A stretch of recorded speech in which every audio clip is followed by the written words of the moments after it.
Welcome to bird media. నేను మీ Pawan Krishnamurthy.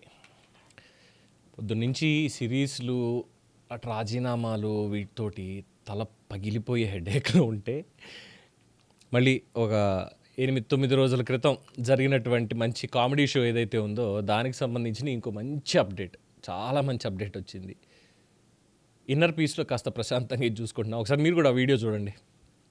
Media మిత్రులందరికీ నమస్కారం. నేను అభినయ్ దర్శన్. ఈరోజు ఉదయం 6 గంటలకి నర్సీపట్నం జైలు నుంచి బెయిల్ మీద రిలీజ్ అవ్వడం జరిగింది. సో ఈరోజు నేను చింతపల్లికి వస్తున్నాను. ఈవినింగ్ లోపు ఏ టైం అనేది నేను తెలియజేస్తాను. సో చింతపల్లిలో ప్రెస్ మీట్ పెట్టాలని ఒక ఆలోచనతో ఉన్నాను. ఎందుకంటే ఈ కేసు మీద చాలా మంది చాలా రకాలుగా మాట్లాడుతున్నారు, రూమర్స్ వస్తున్నాయి. కాబట్టి ఈ విషయాలన్నింటి కూడా నేను మీడియా మిత్రుల ద్వారా ప్రజలకి తెలియజేయాలన్నటువంటి ఆలోచనతో ప్రెస్ మీట్ ఏర్పాటు చేయాలన్న ఆలోచనలో ఉన్నాను. సో మీరందరూ కూడా సహకరిస్తారని, పార్టిసిపేట్ చేస్తారని నేను ప్రేమపూర్వకంగా ఆహ్వానిస్తున్నాను. థ్యాంక్ యూ అండి. చూసారుగా, వచ్చాడు నవరస నటన సార్వభౌముడు, అభినయ దర్శనుడు, 3 చిత్రాల కథానాయకుడు. అందులో ఎన్నున్నాయి ఎనిపోయి మనకు తెలియదు. ఇంకా చెప్పాలంటే ఇంకా చాలా ఉన్నాయి. కొన్ని పర్సనల్ మ్యాటర్లు కాబట్టి వద్దు, బయటకు వచ్చిన అవేం మనం మాట్లాడొద్దు. అండ్ ఏంటోనండి, అలా అయిపోతుంది అంతే. మళ్ళీ వచ్చాడు మనోడు. నెక్స్ట్ డ్రామా ఏంటి అన్న దానికి సంబంధించి మాత్రం ఇప్పుడు చాలా క్లియర్గా ఏంటి వాట్ నెక్స్ట్ అంటే ఈ నెక్స్ట్ అనే లోపులోనే మనోడు ప్రెస్ మీట్ ఇంకా పూర్తిగా పెట్టలేదు, కానీ అక్కడికక్కడ కనిపించినటువంటి మీడియా మిత్రులతోటి మాట్లాడేశాడు. మాట్లాడినటువంటి సమాచారం ఏంటంటే 8 రోజులు నర్సీపట్నం సబ్ జైల్లో ఉన్నాడు. నర్సీపట్నం కోర్టు షరతులతో కూడినటువంటి బెయిల్ మంజూరు చేసింది. అయితే మళ్ళీ పాదయాత్ర చేస్తానా లేదా అనే డౌట్ చాలామందిలో ఉంది. ఎలాంటి విరామం లేకుండా మళ్ళీ అక్కడ పాడేరు నియోజకవర్గం నుంచే పాదయాత్ర కొనసాగిస్తా. దేవుడి కృప వల్ల లాయర్ గోవిందరాజు తన కోసం ఎంతో ఫైట్ చేసి బయటికి తీసుకొచ్చారు. చాలామంది అభినయ దర్శన్ బయటికి తీసుకొస్తుంది హైకోర్టు లాయర్ అంటూ ప్రచారం చేశారు, కానీ కాదు. మరి ఎవరు? ఇక్కడే మొదలైపోయింది డ్రామా అనేది. తర్వాత నాపై దాడి జరిగి 9 రోజులైంది. 8 రోజులు నేను జైల్లోనే ఉన్నాను. జైల్లో ఖైదీలు నా మీద దాడి చేశారన్న వార్తల్లో కూడా ఎలాంటి నిజం లేదు. మరి ప్రచారం చేసిన పోరంబోకెవడు? అభినయ దర్శన్ని కొడతారా జైల్లో? దైవజనుడిని కొడతారా అంటూ పిచ్చిగా ప్రచారాలు చేశారు కదా. ఏమైంది? సెకండ్, తనని అరెస్ట్ చేసిన పోలీసులు కూడా నన్ను కొట్టలేదు, చాలా గౌరవంగా చూసుకున్నారు. ఇది వింటుంటే ఇక అలా లేచి వెళ్ళిపోవచ్చు. ఇది పర్టికులర్గా వింటుంటే అలా లేచి వెళ్ళిపోవచ్చు. ఏంటయ్యా అంటే అది, నేను సింహం లాంటి వ్యక్తినని, అంటే ఆయన అన్నటువంటి మాట, తాను సింహం లాంటి వ్యక్తినని, గాయపడిన సింహం వెనకడుగు వెయ్యదు, కసిగా వేటాడతా, మళ్ళీ పాడేరు నియోజకవర్గం నుంచి పాదయాత్ర చేసి ప్రజా సమస్యలని ప్రభుత్వం దృష్టికి తీసుకెళ్తా. ప్లీజ్ నవ్వాపుకోండి, దయచేసి నవ్వాపుకోండి. కే పాల్ గారి కంటే ఒక స్థాయి ఉంది. ఆయనకి రెస్పెక్ట్ ఇవ్వచ్చు. ఒకవేళ ఒక పొరపాటు మాట్లాడితే క్షమాపణ చెప్పొచ్చు, వాట్ ఎవర్.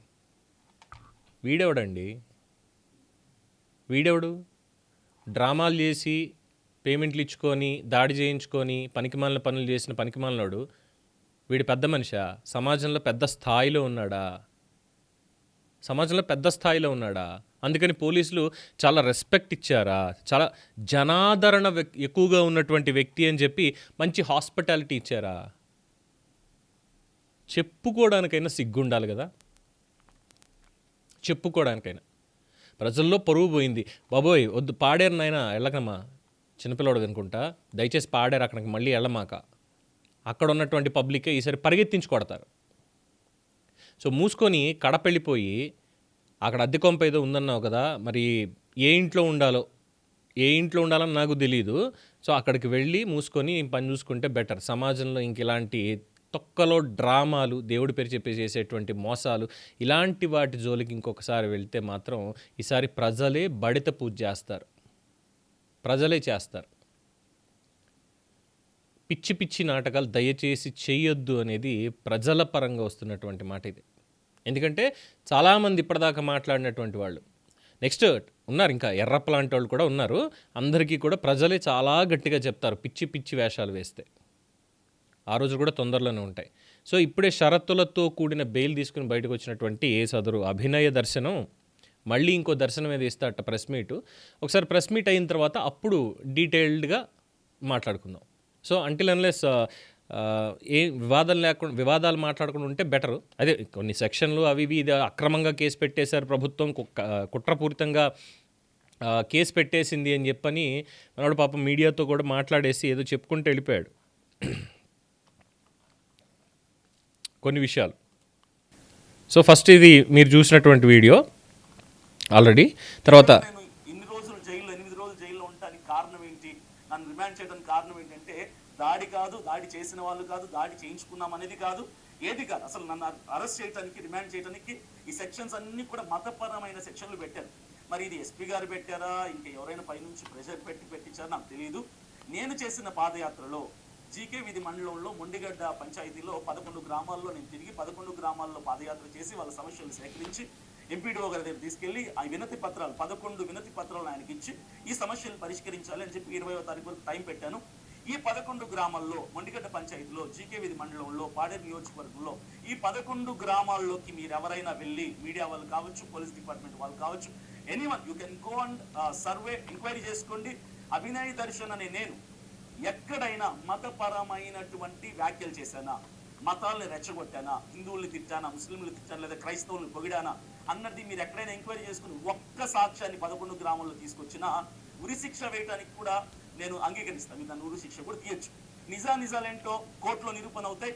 ఇది జస్ట్ నా మీద అలిగేషన్స్ మాత్రమే, ఆరోపణలు మాత్రమే.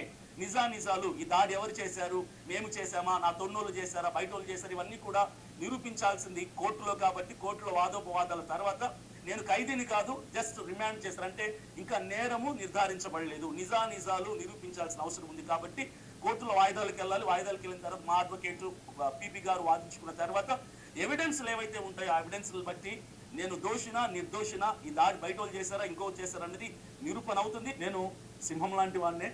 అయితే సింహం ఆకలి ఉన్నప్పుడు వేటాడుతుంది, గాయపడితే సింహం వెనక్కి వెళ్ళిపోదు, గాయపడ్డ సింహం ఇంకా కసిగా వేటాడుతుంది.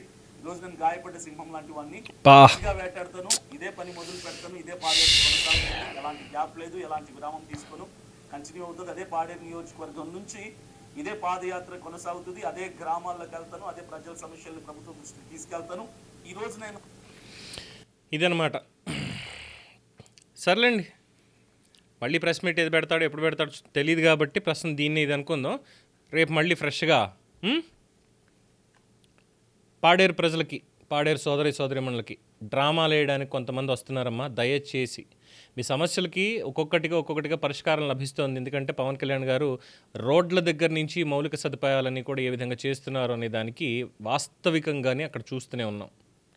మీరు ఎవరన్నా వస్తే వాళ్ళకి కింద చీరలు, దుప్పట్లు, ఇవి పరవడాలు, మీ సంస్కృతి సాంప్రదాయాలు ప్రతిబింబించేలా వాళ్ళకి ఇలాంటివి ఇది చేయాల్సిన పని లేదు, అస్సలు చేయక్కర్లేదు. ఎందుకంటే ఈ డ్రామా ఆర్టిస్ట్ వీడియోలన్నీ చూసామమ్మా. మిమ్మల్ని పిచ్చివాళ్ళని చేయడం తప్పితే ఏం లేదు, మిమ్మల్ని పిచ్చివాళ్ళని చేయడం తప్పితే వాడు చేసిందంటూ ఏదీ లేదు.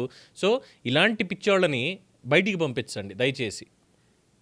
అంతకుమించి పాడేరు నియోజకవర్గంలో ఉన్నటువంటి వాళ్ళకి చెప్పాల్సింది ఇంకేమీ లేదు. దీని మీద మీ అభిప్రాయం తెలియచేయండి. చూస్తూనే ఉండండి ది బర్డ్ మీడియా.